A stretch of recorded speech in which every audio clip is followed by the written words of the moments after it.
सारा प्रणाम। मैं ऋषभ अग्रवाल, आपका बहुत बहुत स्वागत है। मध्य प्रदेश छत्तीसगढ़ की तमाम खबरों को लेकर हम आ गए हैं। बुलेटिन की शुरुआत करेंगे। विधानसभा चुनाव से पहले मध्य प्रदेश में शिवराज सरकार ने चुनावी रणनीति को मजबूत करने के लिए अपने मंत्रिमंडल का विस्तार किया है। इस मौके पर राज्यपाल मंगूभाई पटेल ने विंध्य से विधायक राजेंद्र शुक्ला, महाकौशल से विधायक गौरीशंकर बिसेन और बुंदेलखंड से विधायक राहुल लोधी को भोपाल स्थित राजभवन में शपथ दिलाई है। अब ये राज्य मंत्री बन गए। इस दौरान मुख्यमंत्री शिवराज सिंह समेत अन्य नेता मौजूद रहे। आपको बता दें कि शिवराज कैबिनेट में अब तक 33 मंत्री हो गए हैं, वहीं एक पद अभी भी वर्तमान में खाली है। तो इस वक्त ये बड़ी खबर है, शिवराज कैबिनेट का विस्तार किया गया है, जिनमें 3 विधायकों को राज्य मंत्री की शपथ दिलाई गई है। ईश्वर की शपथ लेता हूं कि जो विषय मध्य प्रदेश राज्य के राज्य मंत्री के रूप में मेरे विचार के लिए लाया जाएगा अथवा मुझे ज्ञात होगा।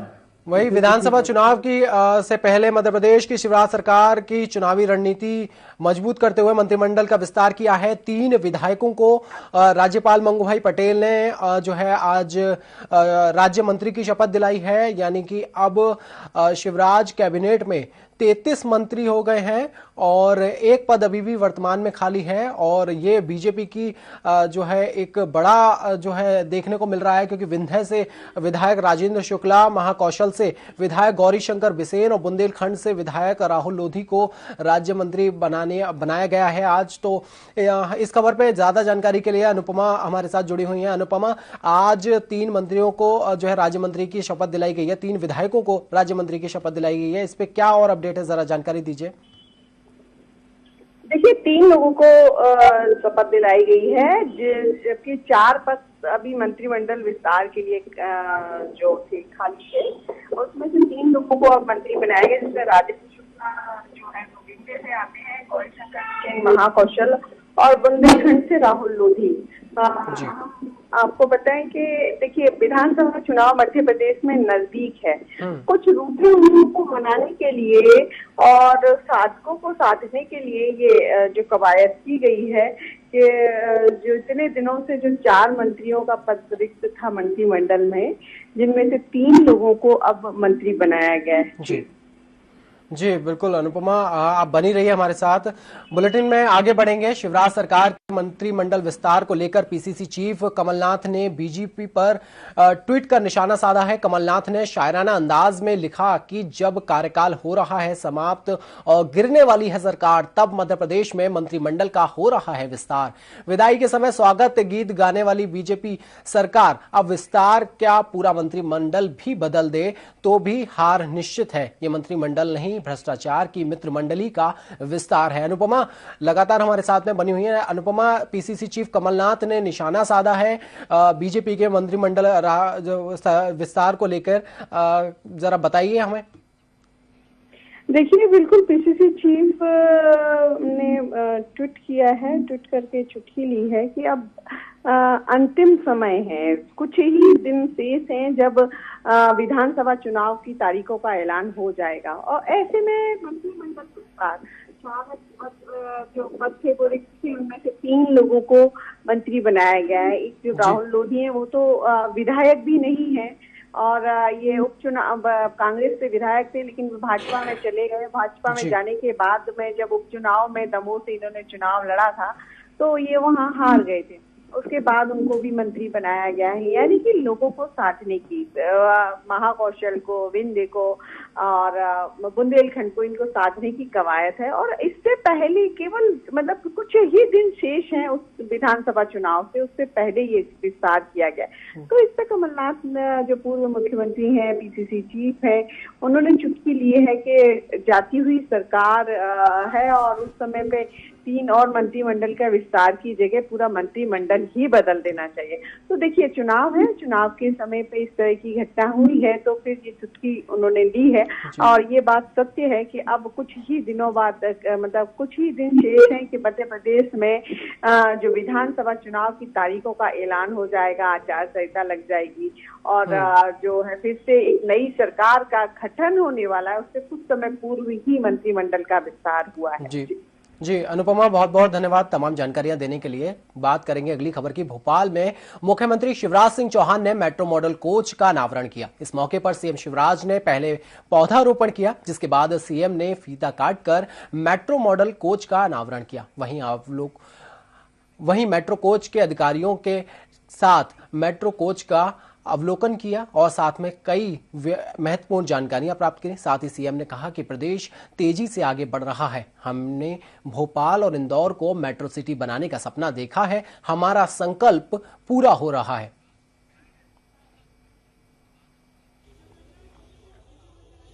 मित्रों, आज मन प्रसन्नता और आनंद से भरा हुआ है। एक संकल्प पूरा हो रहा है, एक सपना साकार हो रहा है। सबसे पहले तो मैं मध्य प्रदेश वासियों को बधाई देना चाहता हूं। स्मार्ट सिटीज में भी मध्य प्रदेश नंबर 1 आया है, नंबर 1 पर आया है। हम स्वच्छता में नंबर 1 पे आए, हम जल संरक्षण में नंबर 1 पर आए और अब स्मार्ट सिटीज के प्रोजेक्ट के क्रियान्वयन में और सारे पैरामीटर्स पर इंदौर नंबर 1 है, मध्य प्रदेश नंबर 1 है। मैं सभी शहरवासियों को हृदय से बधाई देना चाहता हूं। वहीं मेट्रो परियोजना के अनावरण को लेकर पीसीसी चीफ कमलनाथ ने सीएम शिवराज को बधाई दी। साथ ही तंज कसते हुए कहा कि 2019 में जब मैंने भोपाल मेट्रो परियोजना की आधारशिला रखी थी, तब 2022 तक मेट्रो सेवा शुरू करने का लक्ष्य रखा गया था, लेकिन सौदेबाजी की सरकार लक्ष्य से भटक गई। वहीं कहा कि पीएम मोदी देश भर में घूम घूम कर रेलगाड़ियों का उद्घाटन कर रहे हैं। मुख्यमंत्री ने रेल के डिब्बों का ही उद्घाटन कर दिया।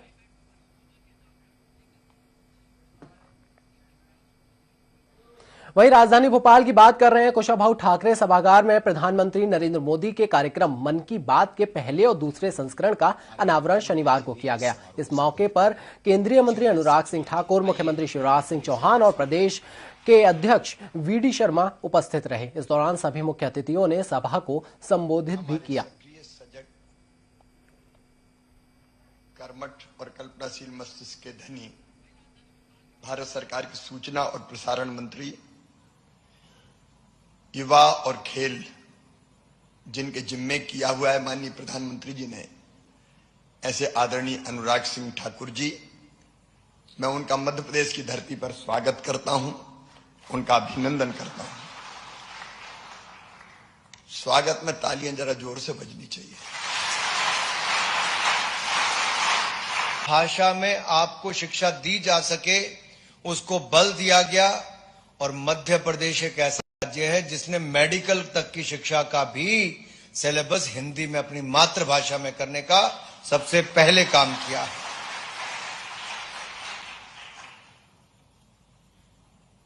अब कुछ कार्य हैं कई बार, और मध्य प्रदेश एक ऐसा राज्य है जिसने मेडिकल तक की शिक्षा का भी सिलेबस हिंदी में अपनी मातृभाषा में करने का सबसे पहले काम किया है।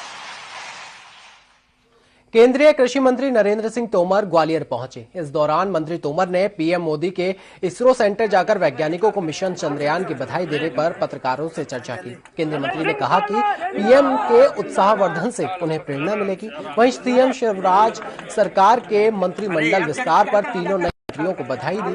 इसी के साथ कई विषयों पर मंत्री तोमर ने पत्रकारों से चर्चा की।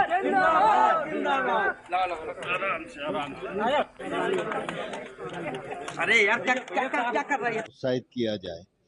वे आज ही आए और आज ही बेंगलोर जाकर सभी वैज्ञानिकों का उत्साहवर्धन करना, उनको बधाई देना, निश्चित रूप से यह उनका कदम बहुत ही स्वागत योग्य है।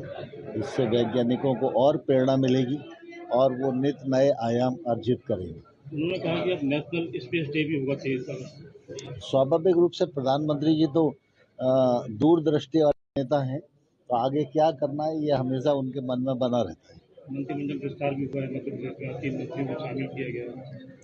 मंत्रिमंडल का विस्तार। कटनी जिले के विजय राघवगढ़ से विधायक संजय पाठक द्वारा जनमत संग्रह में जनगणना कराई जा रही है, जिसके पांचों राउंड के परिणामों के अनुसार संजय पाठक के चुनाव लड़ने के पक्ष में 75% मतदान हुआ है, जिसके बाद अब विधायक चुनावी मैदान में उतरने की तैयारी कर रहे हैं। आपको बता दें कि कुल 1,37,055 लोगों ने मतदान किया, जिसमें 1,03,203 पक्ष में वोट पड़े, वहीं 30,082 वोट विपक्ष में पड़े। जिसके बाद विधायक संजय पाठक ने पत्रकारों से चर्चा कर सभी का आभार प्रकट किया।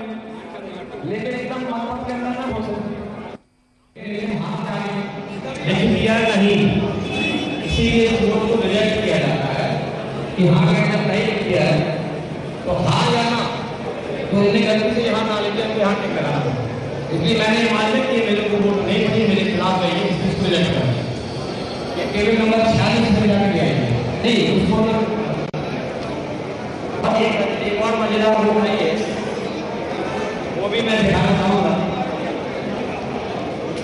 आई लव यू ये भी महिला कैसे मतगणना के दौरान ठीक से इनको करीब है। हेलो हाँ ठीक है भैया। मिसलिए के समीप एक एक्सीडेंट हो गया जिसमें 3 लोगों की मौत हुई है और कुछ लोग घायल हैं। अभी आप मौके पे पहुंचे। India smart city award contest 2022 की रैंकिंग जारी की गई, जिसमें इंदौर ने एक बार फिर पहला स्थान प्राप्त किया है, जिसको लेकर शहर के राजवाड़ा पर जमकर आतिशबाजी कर जश्न मनाया गया। इस मौके पर मेयर पुष्यमित्र भार्गव, सांसद शंकर लालवानी और कलेक्टर इलिया राजा टी समेत प्रशासनिक अधिकारी बड़ी संख्या में शहरवासियों के साथ मौजूद रहे। बता दें कि इंदौर को विभिन्न श्रेणियों में 7 अवार्ड मिले हैं।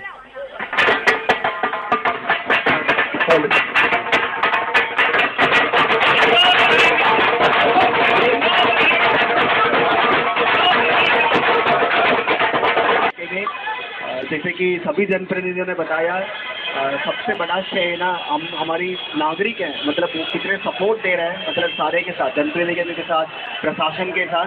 मुझे लग रहा है मतलब सबसे ज़्यादा श्रेय ना इंदौर की जनता को जाएगा और सभी जनप्रतिनिधिगण, मतलब सभी हमारी माननीय मुख्यमंत्री महोदय से लेकर सभी लोग है ना नेतृत्व कर रहे हैं। और हमारी पूरी टीम, नगर निगम के ना कमिश्नर, सीओ स्मार्ट सिटी, हमारी पूरी स्मार्ट सिटी की टीम और सभी लोगों का है ना जिला प्रशासन की ओर से बधाई और शुभकामनाएं। एक मिनट प्रोग्राम पे तो बोल दिया मैं। एक मिनट आईडी जितने आईडी पहला भाई एक गुच्छा बन गया आईडी का। नए बहनों का आशीर्वाद मिला। देश का सबसे स्वच्छ शहर, सबसे अच्छी प्राणवायु वाला शहर अब स्मार्ट सिटी में भी देश भर में नंबर 1 आया है। और न केवल हमारा शहर, मध्य प्रदेश भी पूरे देश में सबसे स्मार्ट प्रदेश के रूप में स्मार्ट सिटी के प्रोजेक्ट्स को सही अर्थों में ज़मीन पर उतारने के काम में नंबर 1 आया है।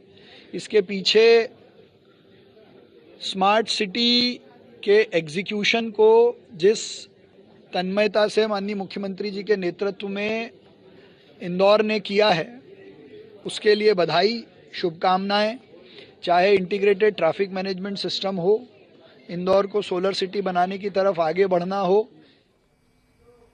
मध्य प्रदेश अधिकारी कर्मचारी संयुक्त मोर्चा के तहत सैकड़ों कर्मचारियों ने सामूहिक अवकाश लेकर प्रदर्शन किया। इस प्रदर्शन के दौरान संयुक्त मोर्चा ने कर्मचारियों ने रैली निकालकर और कलेक्ट्रेट पर प्रदर्शन करते हुए अपनी 40 सूत्रीय मांगों को लेकर पत्र सौंपा। इस दौरान मोर्चा के जिलाध्यक्ष अनिल कापसे ने जानकारी देते हुए बताया कि मोर्चे में 51 मान्यता और गैर मान्यता प्राप्त संगठन जुड़े हुए हैं, जो सालों से कर्मचारी हितैषी मांग कर रहे हैं, लेकिन सरकार इस पर ध्यान नहीं दे रही है। अगर मांगे जल्द नहीं मानी गई तो मोर्चा बड़ा आंदोलन छेड़ेगा।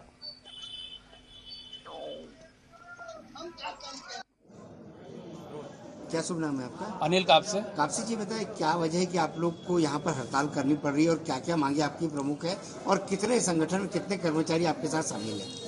हम लोगों के लिए हम लोगों को जो है कई दिनों से हमारी निरंतर जायज मांगों को लेकर धरना प्रदर्शन, रैली, ज्ञापन इत्यादि होते चले आ रहे हैं, लेकिन शासन ने हमारी मांगों पर अभी तक ठोस न आश्वासन दिया है न निराकरण किया है। इसलिए हमें मजबूर होकर आज यहाँ पर एक दिवसीय सामूहिक अवकाश लेकर सरकार को सांकेतिक रूप से जागृत करने के लिए हमारी 40 सूत्री मांगों को वो स्वीकार करें, और यदि वह अपनी हठधर्मिता अपनाता है तो निश्चित ही आने वाले दिनों में हमें कड़े कदम उठाने पड़ेंगे। इसमें संयुक्त मोर्चा में लगभग 51 संगठन शामिल है, जो इसमें मान्यता प्राप्त और गैर मान्यता प्राप्त सभी कर्मचारी संगठन इसमें शामिल है। वहीं कांकेर में अपनी मांगों को लेकर दिव्यांग सड़कों पर उतरे हैं। दिव्यांगों ने तकरीबन 1.5 घंटे तक सड़कों को जाम रखा, जिसके बाद उच्च अधिकारी के ज्ञापन लेने पहुंचने के बाद ही सभी सड़क से उठे। वहीं दिव्यांगों ने मांग पूरी न होने पर चुनाव का बहिष्कार करने की भी बात की है। दरअसल दिव्यांगों का कहना है कि वो अपनी 11 सूत्रीय मांगों को लेकर प्रदर्शन कर रहे हैं। उनकी मुख्य मांगे दिव्यांगजनों को रोजगार प्रदान करना, पेंशन राशि 2000 रुपए प्रति माह दिए जाने, रोजगार ऋण माफ करने, नगरीय एवं पंचायत चुनाव में दिव्यांगों के लिए पद आरक्षित करने, दिव्यांगों के लिए शौचालय निर्माण की सुविधा सहित अन्य कई मांगे प्रमुख हैं। मेरा नाम संतोष सिरवानी है। आज जो यहाँ पर देखा जा रहा है विकलांग जो है यहाँ पर बैठे हुए, क्या कारण? ये कारण है कि जितने भी विकलांग हैं उनको बहुत तकलीफों का सामना करना पड़ रहा है। विकलांगों का ऐसा योजना है, कई योजना है जो आज तक जमीनी स्तर पर उसको लाभ नहीं मिल पा रहा है। सरकार बोलता है कि हम हर व्यक्ति तक के जो है योजना का लाभ पहुँचा रहे हैं, लेकिन ऐसा है कि हर व्यक्ति तक के लाभ जो है नहीं पहुंच पा रहे हैं। आज देखिए सरकार जो कहा 350 रुपये पेंशन दे रहे हैं, उसमें बोला घोषणा पत्र में सरकार खुद जो दर लेके बोला है कि हम हमारे घोषणा पत्र में डाल रहे हैं कि दिव्यांगों को 1000 रुपये पेंशन देंगे, लेकिन आज 4.5 साल पूरा बीत गए, चुनाव और आने वाला है, फिर भी हमारे जो पेंशन की राशि सरकार नहीं बढ़ा पाया। चुनाव में बोला था कि अगर विकलांगों का 11 सूची मांग है हम लोग का, जो अभी तक पूरी नहीं की। वहीं रतलाम के महू रोड स्थित एक कार में वेल्डिंग का काम करते समय आग लग गई, जिसे स्थानीय लोगों ने बुझाने की कोशिश की, लेकिन आग ने विकराल रूप ले लिया। वहीं घटना की सूचना पाकर मौके पर पहुंची फायर ब्रिगेड की टीम ने किसी तरह आग पर काबू पाया। आपको बता दें कि इस घटना में कार पूरी तरह से जलकर खाक हो गई।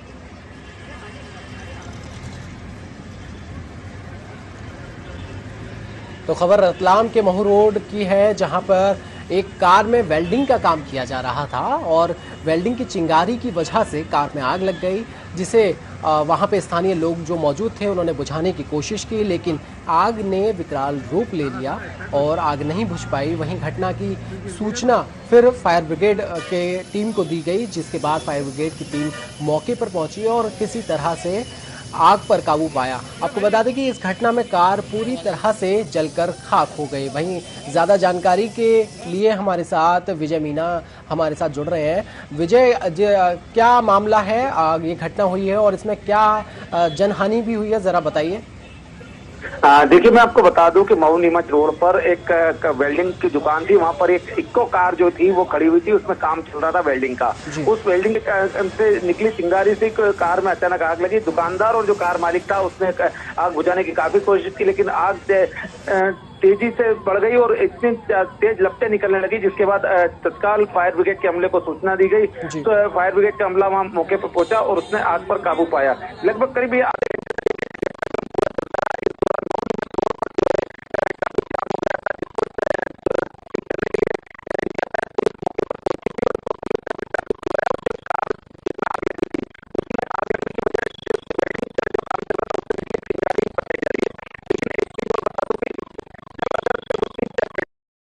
लगती तो शायद बड़ा हादसा हो सकता था, लेकिन उसके पहले ही फायर ब्रिगेड के अमले ने आग पर काबू पा लिया था। जी विजय, बहुत बहुत धन्यवाद तमाम जानकारियों के लिए। बुलेटिन में आगे बढ़ेंगे, बात करेंगे पुनासा की। पुनासा में 3 साल से मुआवजा न मिलने पर किसानों ने चक्का जाम कर प्रदेश पावर जनरेटिंग कंपनी से अनुदान देने की बात की। दरअसल संत सिंगाजी ताप विद्युत परियोजना के राखड़ बांध से पानी के लीकेज के कारण किसानों की जमीन दलदल हो गई है, जिसके चलते किसानों ने डंपरों की लंबी कतार लगाकर चक्का जाम किया। इस दौरान किसानों ने कहा कि जब तक अनुदान नहीं मिलेगा तब तक चक्का जाम रहेगा।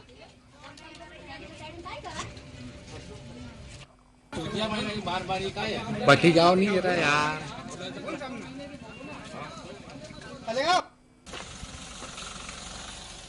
बीजापुर जिले में माओवादी के खिलाफ अभियान चलाया जा रहा है, जिसके तहत सीआरपीएफ की संयुक्त कार्रवाई में एक माओवादी को गिरफ्तार किया गया है। बता दें कि माओवादी 2006 में चेरकोड़ी के ग्रामीण की हत्या में शामिल रहा। साथ ही माओवादी के विरुद्ध 2 स्थायी वारंट लंबित हैं।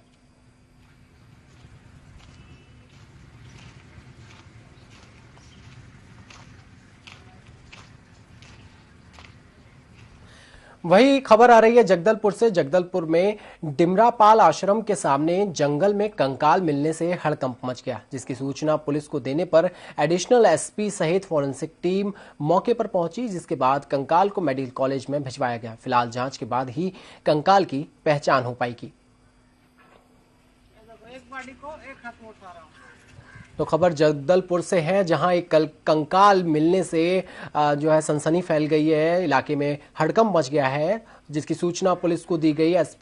एडिशनल एसपी सहित फॉरेंसिक टीम ने मौके पर पहुंचकर जांच की है और जांच कर कंकाल को वहां से मेडिकल कॉलेज भिजवाया है, जिसकी जांच की जा रही है और जांच के बाद ही पता चल पाएगा कि कंकाल किसका है।